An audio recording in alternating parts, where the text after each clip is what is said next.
예상치 못한 일들을 만나게 됩니다. 전혀 기대하지 않았던 일들을 우리는 맞이할 때가 종종 있습니다.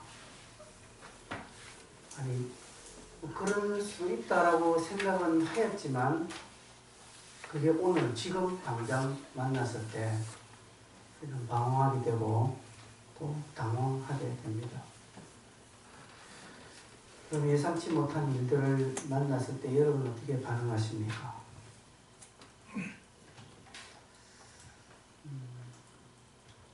이작 풀만이라는 유명한 바이올리니스트가 있습니다. 그가 1995년에 뉴욕에서 뉴욕 필하모니와 협연을 하는 중에 곡을 시작한 지 얼마 되지 않은 시간에 채 한 1, 2분이 지나지 않은 상황에서 그의 바이올린 줄이 하나 끊어졌습니다.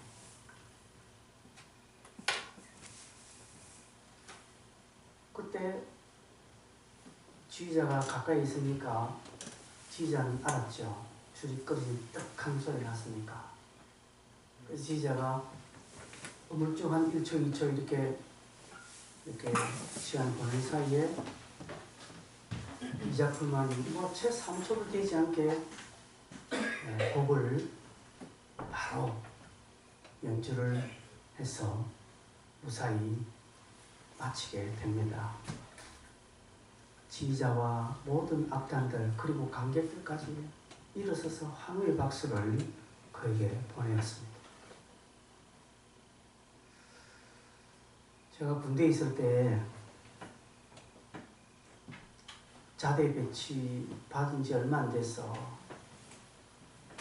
이제 제대 한 2개월 남겨둔 말년 병장이 저에게 1,000원을 주면서 PX 가서 이거 몇 가지 좀 사오라고 저에게 부탁을 심부름을 시켰습니다. 그때가 1984년도니까 PX 1,000원 가지고 가면 그래도 몇 개 서너 가지 살 수 있는 때입니다.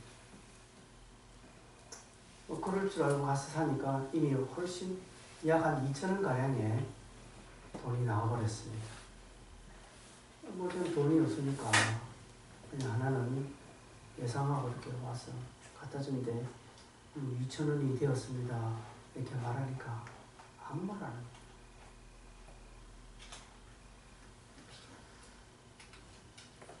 뻥 쪘죠. 그래서 제 돈으로 다 내놨습니다. 지난주 제가 또 이현재 목사님하고 자전거를 타고 좀 멀리 갔습니다. 밀양 수산 쪽으로 이렇게 자전거 타다가 이제 국도에서 이렇게 가는데 자전거에 타이어 펑크가 났습니다. 좀 민가도 없고 그냥 일반 그 외곽 도로였습니다. 수산 넘어가는 큰 도로인데 난감한 상황이 벌어졌습니다. 자전거 타다 보면 펑크 날 수 있죠. 그런데 그때 이렇게 나버렸다는 것이죠. 그래서 당황하고 있는 차에 그래서 목사님이 이제 저기 와서 제가 좀 이것도 라이딩의 한 부분이니까 이 목사 우리가 즐기자.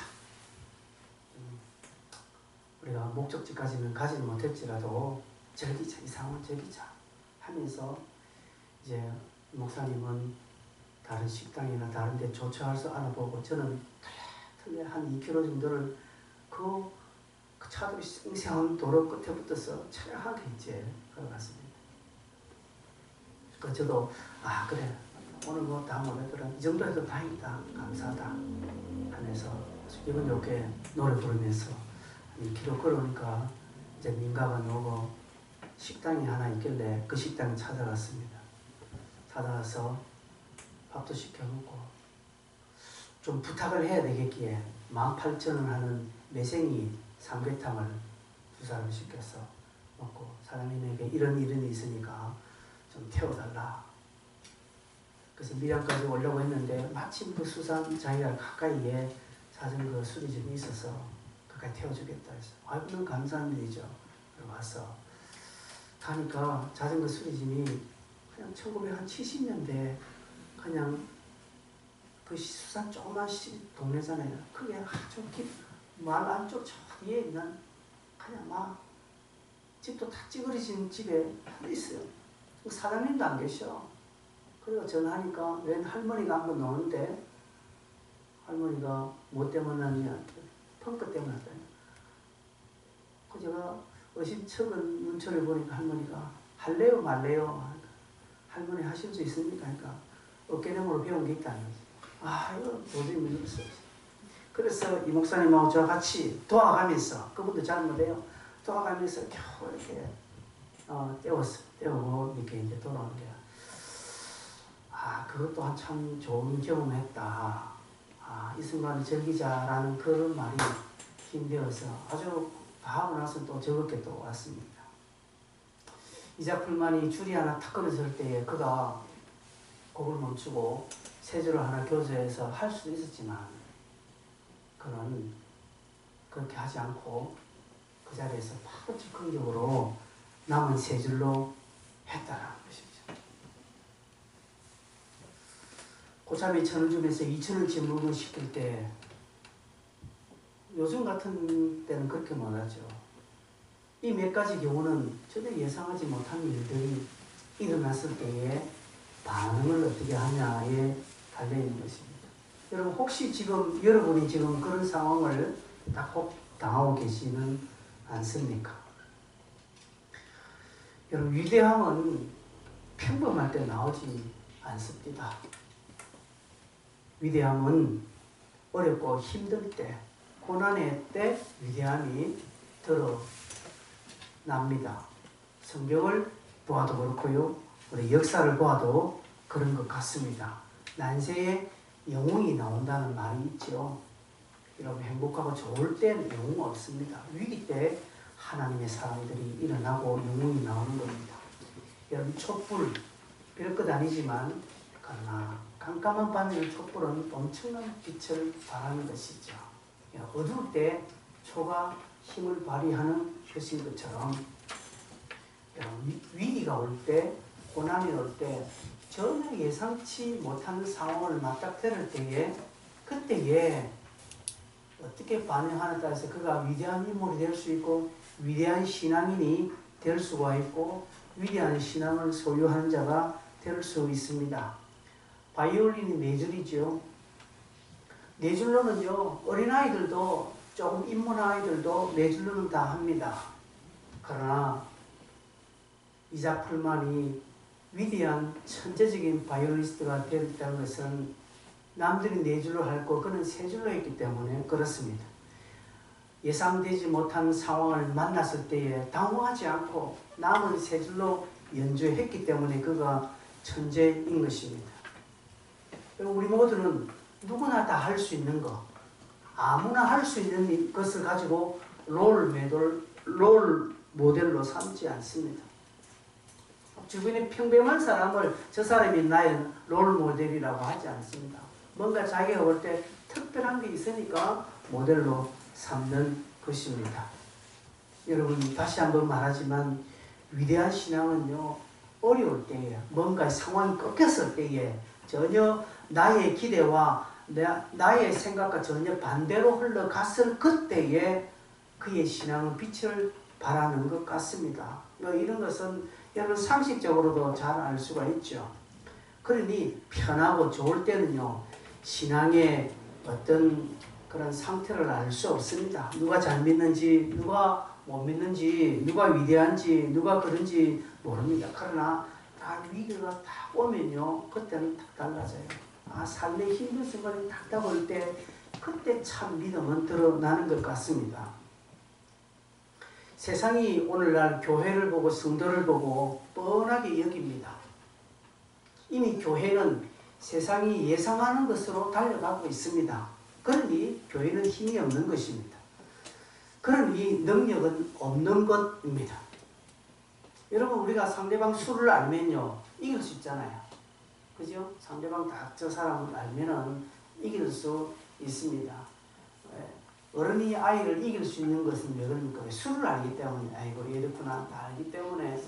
세상에 이미 교회의 수를 다 알고 있습니다. 그러니 교회가 아무리 예수 그리스도가 답이다고 대답해도 세상은 눈 하나 깜짝하지 않는 것입니다. 예수님이 우리에게 주신 복음이 왜 위대합니까?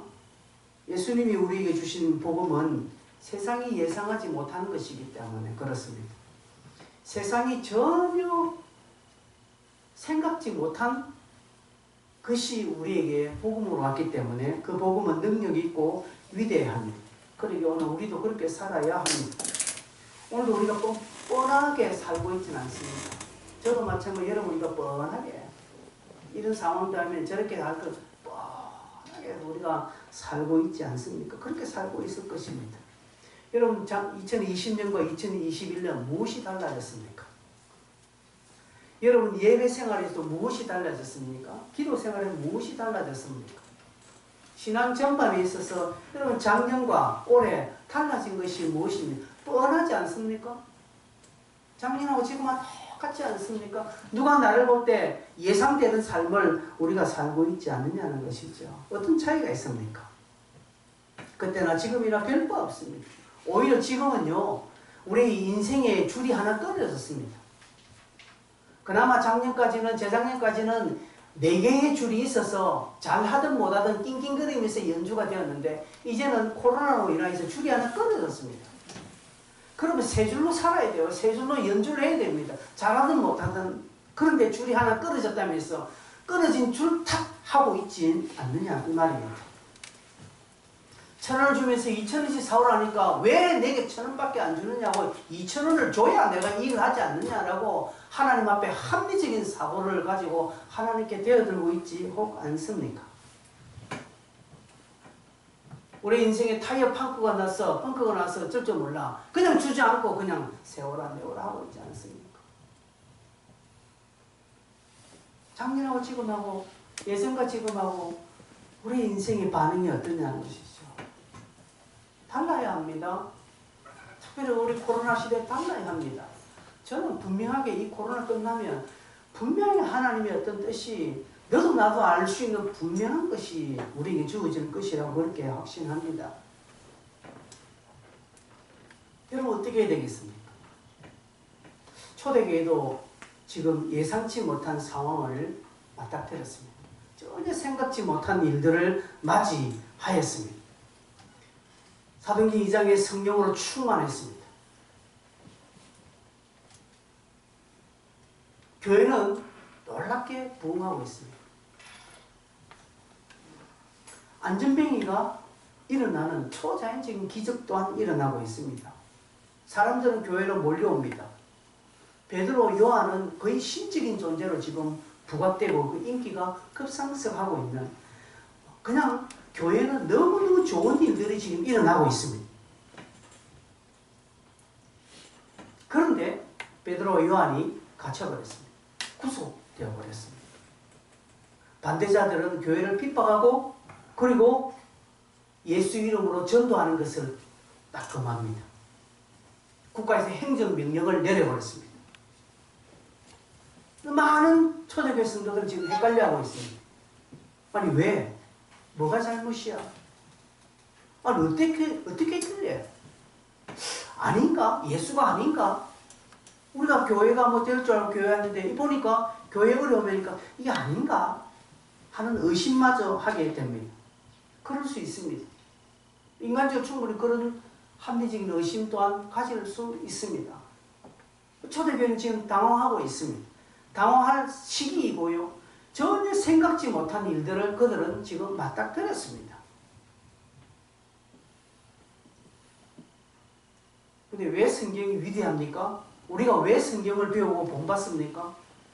우리가 그렇게 충분히 예상할 수 있는 그 시대에 이 성경의 사람들은 우리의 예상과 다르게 행동을 했기 때문에 오늘 우리는 이 성경을 보고 있는 것입니다. 여러분 23절에 보니까 사도들이 놓였습니다. 이 사도들이 동료에게 가서 제사장들과 장로들의 말을 다 알렸습니다. 그들이 구속되었을 때 사두개인들이 그들을 신문하고 사두개인들과 이야기하는 이 모든 대제사장들이나 이런 장로들이 자기들에게 엄포를 놓고 막 이렇게 위협을 가하는 이 모든 것들을 다 이렇게 나누었습니다. 다 나누고 나니까 24절에 이들이 어떤 반응합니까? 그들이 듣고 한마음으로 하나님께 소리를 높여 이르되라고 말합니다. 그것을 듣고 많은 사람들이 그 이야기를 듣고 사도들이 와서 지금 야 장난 아니더라. 앞으로 우리 큰일 났다. 이거 예수 이름을 전도하지 못하게 하고 이제는 앞으로 더 하면 다 잡혀갈 수 있다. 이런 좀 그 당시에 어떤 정세, 시사를 다 이야기했는데 사람들이 그 이야기를 듣고 그러면 선생님 당분간 우리가 교회 문을 좀 닫고요. 우리 다 지하로 갑시다. 당분간 우리가 비대면 합시다. 온라인으로 우리 예배 드립시다. 이렇게까지 뭐 의논할 수 있는데 이 사람들이 이런저런 이야기하지 않고 어떻게 해요? 한 마음으로 한 뜻으로 기도했다라는 사실입니다. 이게 초대교회 성도들이 하나님께 가진 반응입니다. 여러분 우리가 살 때 좋은 일 일어나고 막 행복한 일이 일어날 때 시험 들지 않습니다. 내가 원하는 대로 삶이 되어지면 절대로 시험 들 수도 없고요. 낭망하지도 않습니다. 오히려 기뻐하고요. 할렐루야 외칩니다. 의심도 하지 않습니다. 그러나 내 삶에 어려움이 오고 딱 고난이 오고 뭔가 마음이 아픈 일이 오고 상황이 아닐 때 오면 막 그때부터는 막 괴롭습니다. 어렵고 시험 들고 낭망되고요. 의심도 하고요. 내 눈이 달라지는 것이죠. 그래서 잘하는 것도 딱 멈춥니다. 안 합니다. 열심히 기도하는 사람도 딱 기도 안 합니다. 교회 예배 들어가는 사람도 딱 안 합니다. 마음 상했다는 것이죠. 안 하는 것이죠. 그래서 스스로 시험에 들어갑니다. 내 시험 들었어. 라고 갑니다. 모두가 달라지는 것이죠.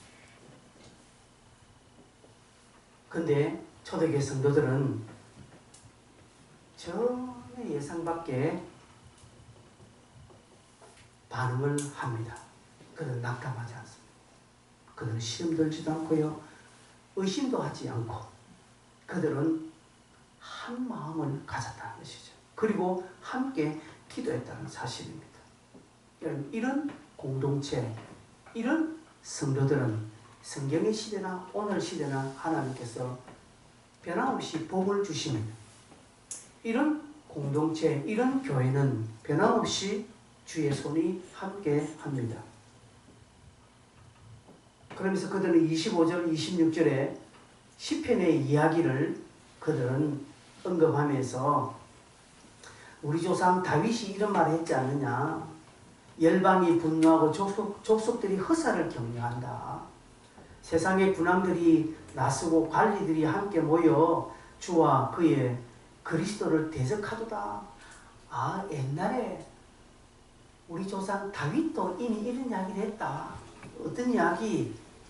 열방이 분노하고 족속들이 허사를 격려한다. 오늘 우리 교회를 핍박하고 사도들을 잡아두려고 하는 이런 허사를 격려하고 또 세상의 군왕들이 나서서 관리들과 함께 예수 믿는 자들을 잡아 가둔다. 이런 이야기를 미리 예전에 우리 조상 다윗이 그런 이야기를 했다. 그러니 지금 우리가 당하는 일은 전혀 엉뚱한 일도 아니고 전혀 의심할 만한 일도 아니고 시험 들 만한 일도 아니고 낙담할 만한 일도 아니다라고 스스로 그들이 말씀으로 해결해버립니다. 여러분 성도는요 고난이 있다고 하면 스스로 말씀으로 해결할 수 있는 능력이 있어야 합니다. 그런데 고난 오고 시험 오면 성경 안 봅니다. 딱 덮어버립니다. 그리고 내일 가는 것이죠. 예수님께서도 분명히 말씀하셨습니다. 신약성경 곳곳에 보면 여러분, 믿는 성도들에게 고난이 온다고 했습니까? 안 온다고 했습니까? 어떻습니까, 여러분? 온다고 했습니다. 그건 당연하다 이랬습니다.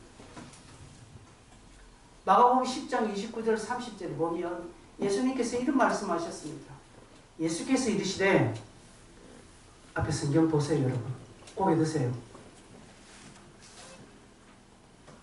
예수께서 이르시되 내가 진실로 너희에게 이르노니 나와 복음을 위하여 집이나 형제나 자매나 어머니나 아버지나 자식이나 전토를 벌인 자는 현세에 있어 집과 형제와 자매와 어머니와 자식과 전토를 100배나 받되. 당연하지요. 여러분, 복음을 위하여 집이나 형제나 자매나 어머니나 부모 자식을 다 자기 재산을 다 버린 자 얼마나 귀합니까? 그래서 하나님께서 그 사람 100배나 받는다고 해서 현세에 이 땅에서. 그런데 그 다음 말이 기가 막힙니다. 핍박을 겸하여 받는다라고 말합니다. 여러분, 신앙생활 잘하면 복 받아요. 그런데 뭐가 옵니까? 핍박이 옵니다. 박해를 겸하여 받는다라는 것입니다. 우린 저 말은 안 믿어요. 저 말 빼버립니다. 저 말 생각 안 합니다. 그냥 앞에 것만 생각합니다. 예수님께서도 이미 저런 말씀하셨습니다. 사도 바울도 그런 이야기를 했습니다. 신약 성경 수룩하게 베드로 역시 믿는 자에게 고난이 온다는 것을 언급했습니다. 그런데 우리는요, 잘 믿다가 어려움 오면, 고난 받으면 마치 안 될 것처럼 생각하는 것입니다. 아니다는 것이죠. 성경이 누누이 강조했는데 우리는 그것을 예스 외면하는 것입니다. 왜 내게? 이런 소리를 합니다. 여러분, 복음을 위하여 애쓴 자들 땅에서 분명 복 받습니다. 그러나 성경은 이야기합니다. 네가 복음 받지만 핍박도 함께 올 수도 있다라고 우리에게 이야기하니 우리는 이상히 여기지 말고 당연시하게 여겨야 합니다. 그래서 지금 내게 어려움 당하는 거, 지금 고난 당하는 거 당연한 겁니다. 여러분, 그 이상하게 여기지 마십시오. 내가 뭘 잘못했길래, 왜 내게, 하나님 내가 뭘 잘못했어요? 이런 이야기 하지 마세요.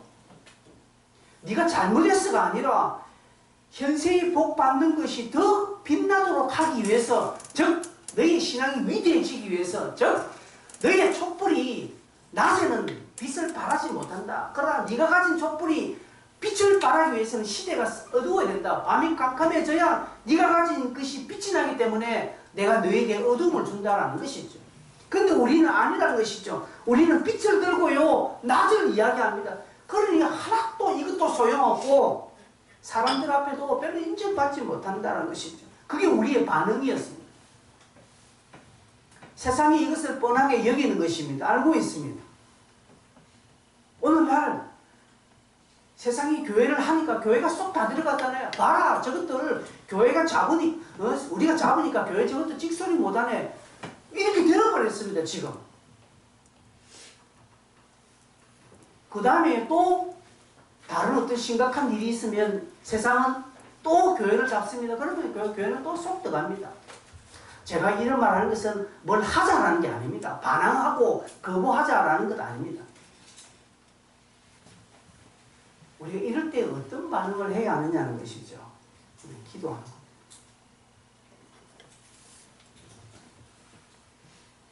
기도하자라는 이 이야기가 여러분에게는 참 저 입장에서는 부담스럽습니다.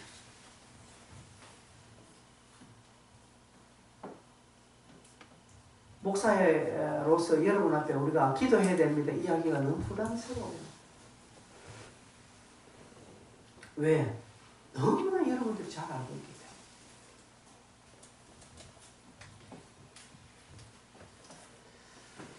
초대교회 성도들은 바르게 반응했습니다.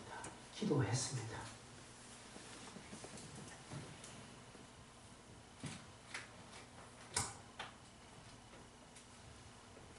어떤 기도를 했을까요, 여러분? 여러분 29절 한번 볼까요? 29절에 이들은 이렇게 기도합니다. 주여, 이제도 그들의 위협함을 굽어보시옵고 또 종들로 하여금 담대히 하나님의 말씀을 전하게 하여 주시오며 라고 했습니다.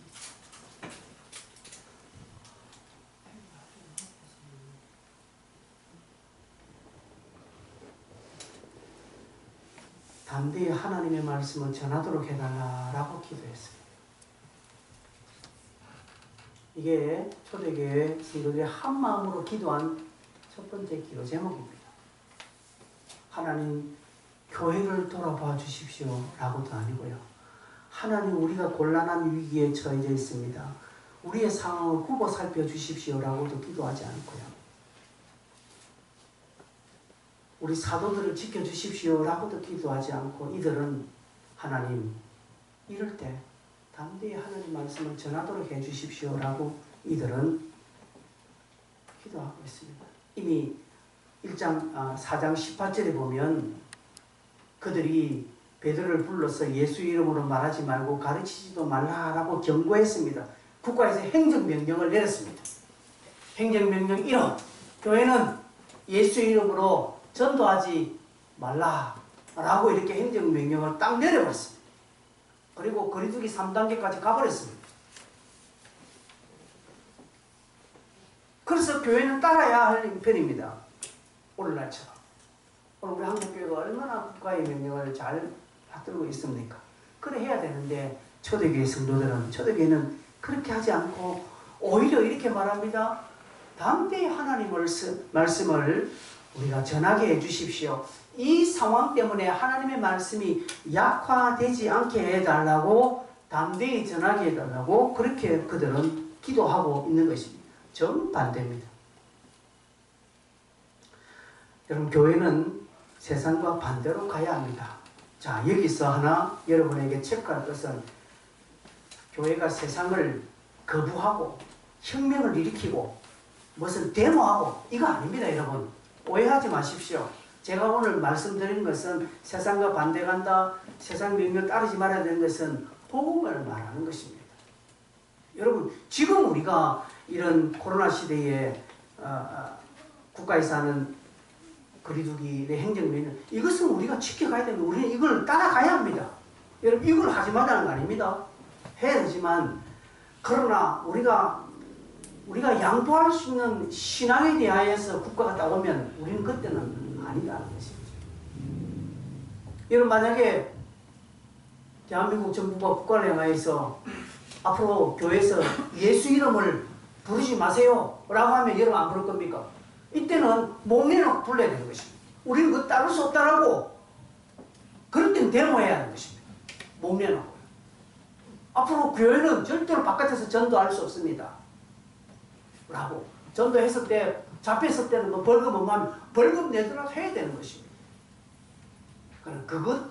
그런 어떤 신앙의 기본을 말하는 거지, 오늘날 이런 이 방역이나 이런 질병, 전염병 이런 건 다른 것입니다. 여러분 오해하지 마세요.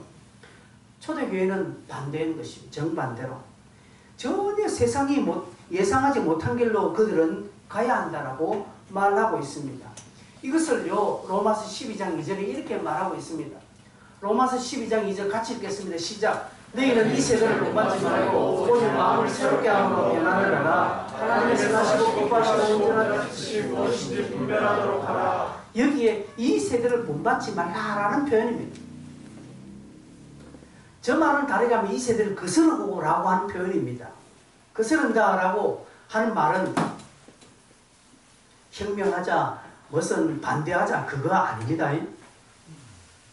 세상이 전혀 기대하지 못했던 길로 가야 한다는 것이죠. 여러분, 예수님의 복음이 그래서 위대한 것입니다. 산상수훈에 예수님께서 말씀하셨죠. 이 사람들아, 오른밤 돌려대면, 그들은, 유대인들은요, 배움받은 게 뭡니까? 눈에 눈, 이엔 입니다. 그죠? 그렇게 율법을 배웠기 때문에 압니다. 그래서 그들은 한 대 맞고 가만히 있지 않습니다. 자기가 오른밤 한 대 맞으면 나도 한 대, 이게 율법의 정신으로만 생각했습니다. 그런데 예수님께서 유대인들이 생각하지 못한 이야기를 합니다. 오른밤을 돌려 맞았느냐? 왼밤을 돌려대라는 것이 예수님의 가르침. 이거는 그 당시 그 누구도 전혀 예상하지 못하는 가르침이고 복음이기 때문에, 그래서 세상이 놀라는 것입니다. 세례 요한이 그렇게 말하는 것이죠. 막 자기에게 와서 내가 어떻게 하면 좋을까라고 할 때, 네 무슨 일 하노? 군인이가? 그러면 폭력 휘두지 마라. 네 세리가 그러면 딱 국가에서 정한 세금은 거두지 마라고 이야기하는 것이죠. 그 당시 세례는요, 국가에서 5를 거두라면 그날 10을 거두어서 나머지 5는 자기가 챙기는 것이 관례였습니다. 오늘날 뭐 LH 뭐 다 알잖아요. 예, 공부 잘해서 다 LH 가야 돼, 공사가. 공부를 못 해가지고 하는. 그렇죠? 답답하면 우리도 그걸 가야 됩니다. 욕할 필요 없습니다. 세상은 그래요. 세상의 원리와 속성은 그렇습니다. 그래서 우리가 믿는 자들이 거기에 가서 그것이 아니다라고 바꾸는 것이죠. 세상의 원리와 속성을 바꾸는 것이, 이걸 반대하는 것이죠. 이걸 세대를 본받지 마는 것이고 이것을 세대에 거스르는 것이, 그게 복음의 능력입니다. 그렇게 하라는 것이죠. 그럴 때 예수 이름이 드러난 것이고, 그럴 때 복음이 위대해지는 것입니다. 그럴 때 그렇게 사는 성도 또한 대단한 것이다.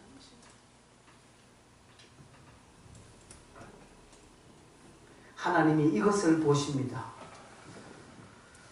그래서 지금 우리가 이 코로나를 맞이하는 여러 가지 이유들 중에 하나님께서 이것 한번 보시기 원해서 코로나를 우리에게 허락하신 줄 또 누가 알겠습니까? 한국 교회에 좀 이런 모습을 하나님이 한번 좀 보시기를 원해서 설정 한번 코로나를 줬는데, 역시 그래, 너희는 한치도 나의 예상을 벗어나지 않구나 라고 하면서 교회는 교회대로 성도 오늘 그렇게 살고 있는 줄 누가 압니까? 그런데 그런 가운데 세상이 뻔하게 예상치 못하는 그런 정반대의 삶을 딱 사는 누가 한 사람이 있으면 하나님이 그 사람을 관심 가지지 않겠습니까?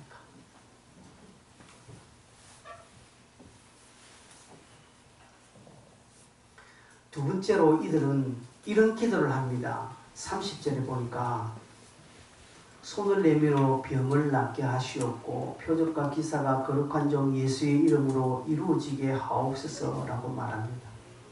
즉 예수 이름의 능력을 구하는 것이죠.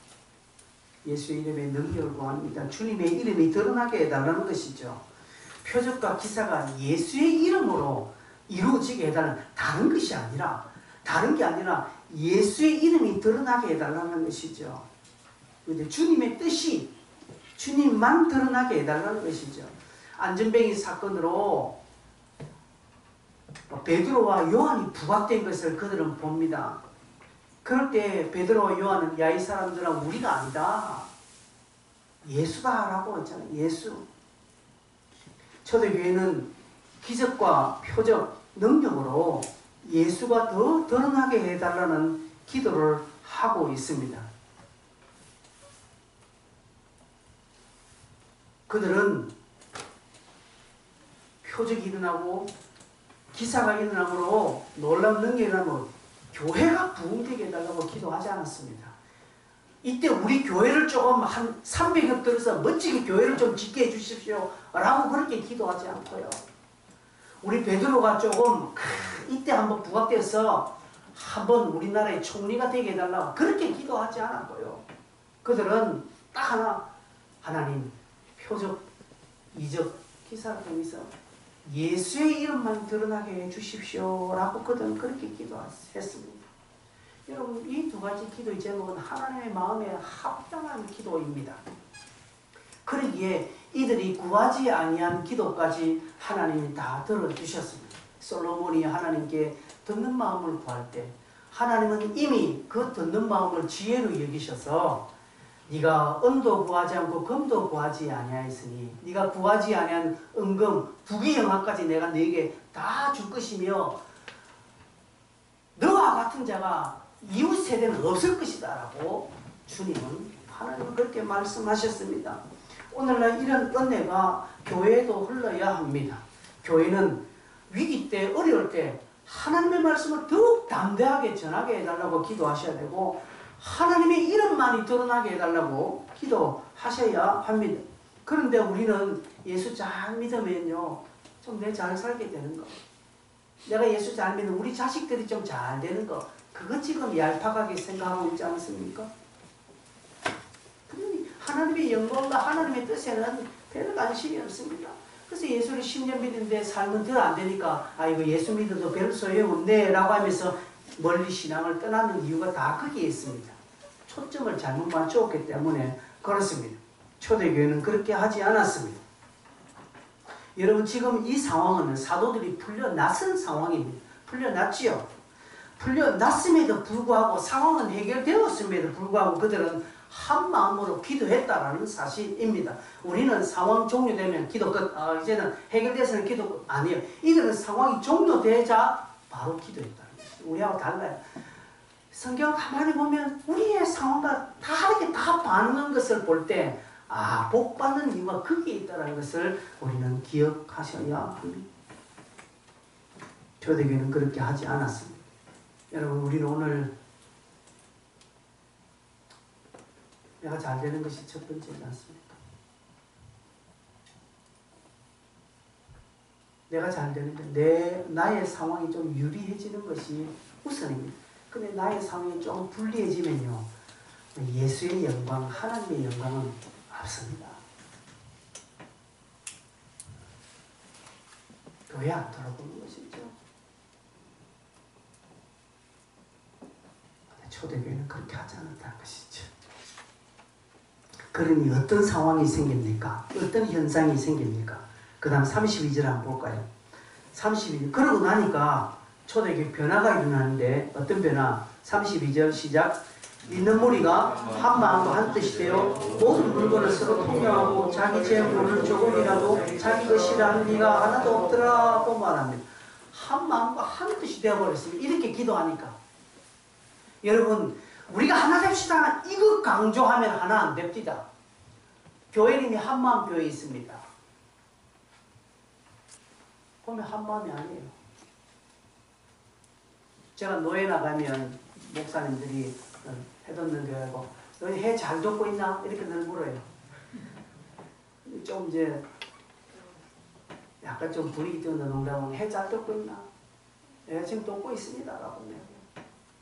한마음교회는 마음이 하나 되고 있나? 라고 말합니다. 세길교회는 뭐 좀 요즘 세길 닦고 있나? 뭐 교회 이름으로 늘 이렇게 좀 농담을 합니다. 희한하게요. 교회 이름대로 되는 경우도 있지만 교회 이름과 정반대의 어떤 교회들이 있습니다. 저 하단에 오래전에 주의 뜻을 하나님의 뜻을 거스르지 않는 교회가 있었습니다. 교회 이름이 하나님의 뜻을 거스르지 않는 교회입니다. 결국 하나님의 뜻을 거스르해서 교회가 두동강 났습니다. 교회 이름은 하나님의 뜻을 거스르지 않는데 교회는 두동강 나는 그런 일들이 있습니다.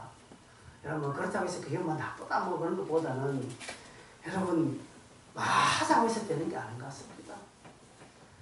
한마음 되는 하나가 되는 그 이전 단계가 있다는 것이죠. 이런 이전 단계는 하나도 없이 우리가 오늘 하나 됩시다 하면서 위하여라고 한 잔 들이마신다고 해서 하나가 되는 게 아니다는 것이죠. 교회가 하나 되는 것은 기도하는 것입니다. 교회가 하나 되는 것은 담대하게 말씀 앞에 설 때, 교회가 하나 되는 것은 예수 이름이 드러나도록 할 때 하나 되기 소리를 안 했는데도 불구하고 서로 하나 되어 있더라는 것이죠. 한마음에 한뜻 되었습니다. 33절에 보니까 사도들은 큰 권능으로 주 예수의 부활을 증언하고 이렇게 되니까 막 앞에 목사들은 더 담대하게 하나님의 말씀을 증거하더라는, 그래서 은혜를 많이 받는다는 것입니다. 큰 은혜를 받아. 여러분 목사의 설교가 은혜가 안 되십니까? 다 있는 이유가 있는 것이죠. 목사가 힘있게 설교를 하기 위해서는 사전 작업이 필요한 것이죠. 32절, 33절. 33절 한번 보실까요? 어떤 일이 납니까? 그 중에 가난한 사람이 없다라고 말합니다. 희한한 것입니다. 여러분이 좋아하는 일이 생기는 것입니다. 가난한 사람이 없다는 것입니다. 왜요? 그 이유가 뭡니까? 밭과 집이 있는 자는 팔아 그 판 것의 값을 가져다가, 그러니까 집 있고 논밭 있는 사람 다 팔았다는 것이죠. 그리고 어떻게 했습니까? 팔아서 어떻게 했습니까? 홀로잉 했습니다. 35절. 사도들의 발 앞에 두니 그들이 각 사람 필요를 따라 나누어졌다는 것이, 여러분 이거 공산주의죠. 집, 논 다 팔았어요. 그거 싹 나눴다. 다 나눠 공평하게 나눴다는 것이죠. 이거 누가 가르쳤습니까? 누가 하자고 했습니까? 하자고 한 사람은 없습니다. 사도들이 이렇게 하자라고 가르친 바가 없습니다. 이들이 담대하게 하나님 말씀을 전하고, 담대하게 하는 말씀을 전하면요, 본인도 담대해지는, 말씀에 담대해지는 것이죠. 그리고 예수의 이름이 드러나면요, 예수의 이름이 우리를 통해서 막 드러나면 그 뒤에 것은 우리가 구하지 않고 입술로 원하지도 않는데 되어지는 것입니다. 여러분, 대학생이 초등학교 아이들 산수 가르치는 거 쉽지 않습니까? 따로 공부해야 됩니까? 안 해도 돼요. 그럴 수 있는 이유가 뭡니까? 그만큼 지식가치 커버린 것이죠. 이제는 꼭 그런 방정식, 어떤 그런 원리가 아니더라도 그걸 해석할 수 있는 능력이 생겨서 그런 것입니다. 그렇습니다. 여러분, 전에는 내가 요거 하나 없어가지고 발발 떨었는데, 이제는 사람이 크고 지혜와 지식이 일어나고 식이 없어도 그걸 볼 수 있는, 그 문제를 볼 수 있는, 해석할 수 있는 능력이 생기다 보니까 그 문제는 내게 별것 아니라는 것이죠. 옛날 그런 과거를 보면서 아이고 내가 그때 그것 때문에 그렇게 질지 않나 라고 그렇게 또 반성하는 이유가 그렇게 있는 것입니다. 성도들이 밭과 집 있는 거 다 팔아도 이들은 뭔가 있기 때문에 그런 것이죠. 하나님의 위로와 하나님의 은혜와 하나님의 말씀이 그들 안에 역사하니까 이것이 풍성해지니까, 즉 예수님이 그들 가운데 꽉 차버리니까 예수의 것은 조금 없어도 괜찮다라는 것이죠. 그래서 집과 밭을 판 이유입니다. 그래서 다 나누는 것이죠. 결론적으로 가난한 자가 없게 되었다는 것이죠. 여러분, 이게 플로잉입니다. 우리 교회가 가끔씩 하는 플로잉, 누구 선물 주는 거 아닙니다. 제가 그거 아니라고 늘 강조했어요. 그리고 한 번도 플로잉에 참석 안 한 사람이 있을 거예요. 그것도 한 문제입니다. 플로잉 하자라고 하면 다 기도하십니다. 뭔가 그 스스로 기도해서 필요한 것을 나누고, 꼭 물질이 아니더라도 여러분 편지 한 장이라도 좋습니다. 플로잉에 누구에게 편지 한 통을 딱 써서 읽더라. 그것도 그렇습니다. 꼭 뭐 물건 주고 물질을 줘야 돼 플로잉이 아니라는 거지. 마음을 나누는 것이 다 플로잉의 한 방법입니다. 그렇게 해서 서로 부족함이 채워지는 것이죠. 여러분, 누군가에게는 물질이 필요한 사람이 있지만 누군가에게는 위로가 필요한 사람이 있습니다. 그렇죠? 누군가에게는 격려가 필요한 사람이 있습니다. 그것이 드러나갈 때 이게 플로잉이 되는 것이죠. 초대에게는 그렇게 했다라는 것이죠. 그리고요, 아주 제일 중요한 게 드러납니다. 36절, 37절에 보니까 바나바라는 인물이 나타나죠. 바나바. 그가 사도들 앞에 자기 재산과 집을 다 내놓은 것이죠. 아마 이 사람은 좀 나름대로 영향력이 있는 사람입니다. 결론이 뭡니까? 결과가 뭡니까? 걸쭉한 하나님의 인물들이 드러나게 된다는 것이죠. 하나님이 이런 사람을 세운다는 것, 즉 하나님이 이런 사람을 보내준다라는 이야기도 됩니다. 말씀을 이제 맺겠습니다, 여러분. 위대한 신앙은요, 신앙생활의 순서를 잘 아는 사람이 가질 수 있습니다. 아, 지금 내 삶의 순서 1번이 뭐다라는 것을 아는 사람. 무엇을 먼저 해야 하는지, 고난이 딱 저할 때, 예상 밖의 상황을 딱 맞닥뜨릴 때, 그때 무엇을 제1번으로 해야 하는지 아는 사람이 위대한 신앙길로 가는 사람입니다. 그때 기도하는 사람이 돼요. 그런데도 기도하지 않는다면, 저도 모르겠고 하나님 아시겠죠? 기도해야지 말만 하지 마세요. 여러분, 저녁 기도에 부담 갖지 마세요. 오늘부터 광고 빼버렸습니다, 제가. 우리는 새벽 기도도 안 하고 저녁 기도도 안 하고 우리 교회는 기도 없습니다. 그러면 하나님께서 해주시겠죠? 여러분 저도 그렇게 믿어 볼랍니다. 저녁에 안 오셔도 돼요. 새벽에 안 하셔도 됩니다. 기도 안 하셔도 됩니다. 교회당 안 오셔도 됩니다. 그러나 여러분이 기도하는 자가 되어야 됩니다. 교회당에 안 오셔도 여러분 있는 곳에서 기도하는 사람이 꼭 되시기를 바랍니다. 여러분 그것은 하시겠죠. 저녁 기도는 못 오셔도 여러분 있는 곳에서 기도는 하실 수 있지 않습니까? 기도하시라는 것이죠. 기도하면 앞에서 제가 한마음 됩시다 이야기 안 해도 한마음이 됩니다. 되어집니다. 자동적으로 되어집니다. 여러분이 목사를 위해서 꾸준하게 기도하면 주일날 저를 만나는 게 반갑습니다. 근데 주일날 저를 만나는 게 부담되시는 분은 기도하는 사람입니다.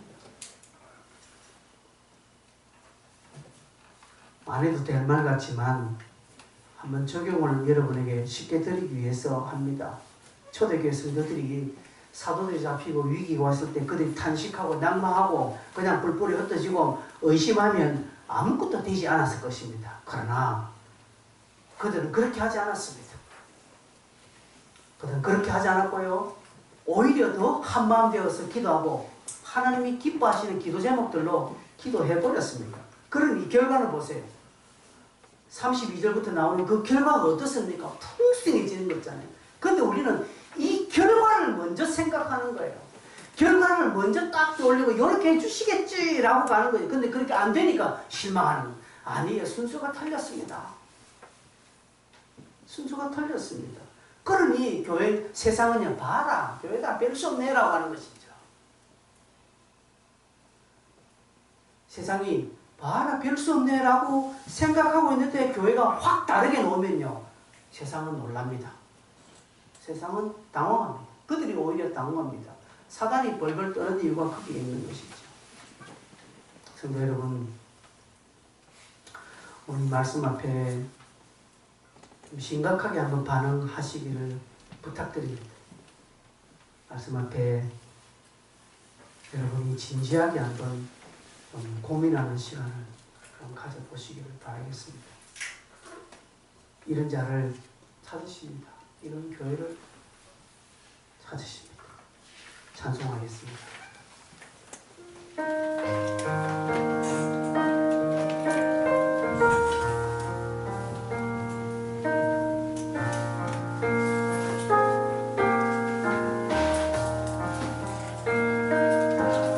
넘지 못할 산이 있거든 주님께 맡기세요. 넘지 못할 파도 있거든 주님께 맡기세요.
수밖에 없어요. 나는 그 길 갈 수 없지만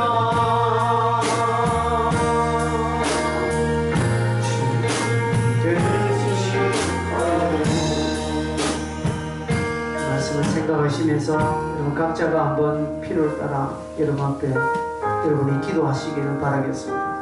다 같이 한 통성으로 말씀을 생각하시면서 한번 기도하겠습니다.